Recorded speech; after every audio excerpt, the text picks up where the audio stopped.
In this video, I'm going to teach you how to fix an error occurred while launching the game or FIFA Mod Manager. So this is actually the actual forums for the Nexus mods right here.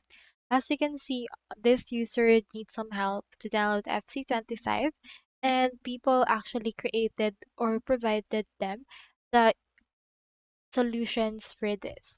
So what you can do is you can just delete the folders that it cannot rename because they already exist. The game makes it to the settings screen, then crashes each time. So what you can do is to just go over to the recent update of the FIFA Mod Manager. And then from in there, you can just proceed to actually fix it directly through this particular method.